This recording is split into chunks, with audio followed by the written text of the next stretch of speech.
Je vais commencer par M. Desroches, Daniel. Merci énormément.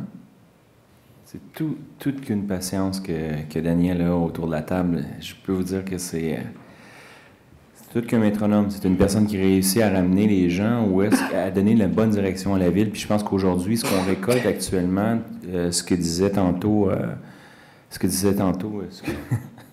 Jean, petit blanc de mémoire, là, ça va pas bien. Mais vraiment, ce qu'on récolte actuellement, c'est vraiment grâce à toi, Daniel. Il y a une bonne partie là-dedans, tous les efforts que tu as faits et toutes les décisions que tu as prises et que tu as su guider dans l'ensemble. Donc, félicitations, bonne chance à Saint-Hilaire. Ça m'amène au deuxième point. Tu n'auras peut-être pas le même problème de plan de conservation à Saint-Hilaire. Ça devrait être correct. Écoutez, de façon officielle, je pense qu'on a travaillé, on doit être fiers de ce qu'on fait, ce qu'on a fait actuellement au niveau du plan de conservation. Je tiens à mentionner que tous et chacun, on a travaillé ici très fort. Oui, il y a eu plusieurs débats, mais on doit être fiers des pas qu'on fait en avant. Donc, on lance le nouveau plan de conservation qui a été adopté. Actuellement, juste vous rappeler que le plan de conservation, c'est un ajout de 100 hectares actuellement au niveau du plan de 2009, ce qui nous donne 90% à des boisés urbains. Si vous voulez vite, rapidement, là, c'est 10 fois le parc La Fontaine ou 800 terrains de football actuellement qu'on va donner. C'est un projet collectif actuellement de verdissement. Je vous donne les 5 points principaux qu'on a additionnés aussi. Ce n'est pas strictement un plan de conservation sur les milieux qu'on a actuellement. C'est aussi 5 points importants.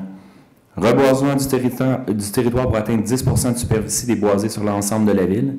C'est une plantation de 50 000 arbres en 10 ans. Puis c'est une création d'un parc nature qui va être à Colibri, qui depuis longtemps, on en a parlé, donc les actions vont se prendre précédemment. Mise en réseau des milieux naturels par le développement des corridors naturels. Donc, on va prioriser, refaire les corridors. Protection accrue des boisés en situation en zone permanente. Donc, je fais juste vous le rappeler.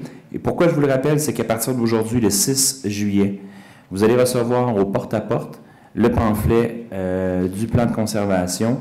Et le plan de conservation est fait en papier 100% recyclé et il va distribuer au porte-à-porte par l'intermise de Poste Canada. Donc, sur ce, dernier point juste avant de terminer, je crois qu'on doit se poser une question actuellement sur les interventions au niveau des antennes. Je sais que les champs électromagnétiques, c'est pas quelque chose qui est très, très tangible pour personne. Et je pense qu'il faut garder ça et il faut garder quand même une vigilance. Actuellement, tous ces groupes-là, je pense à M. Fournier, mais tout l'ensemble des gens qui nous ont informés là-dessus, qui ont fait des moyens de pression, ont réussi avec leurs moyens de pression de faire bouger Hydro-Québec. Et Santé Canada s'y pense sérieusement. Je pense qu'on devrait regarder ici à Saint-Jean, à savoir au moins se doter de certains principes de réglementation pour voir à quel point justement, les gens utilisent ces champs électromagnétiques-là pour pas qu'on en abuse. Et je pense qu'on devrait prendre les devants au niveau de ça. Et de revoir aussi, je pense que le point de Justin est très à propos sur revoir et réutiliser les antennes dans l'ensemble, dans le partage d'antennes, plutôt que d'en additionner une autre. Donc, sur ce, je vous souhaite une belle soirée.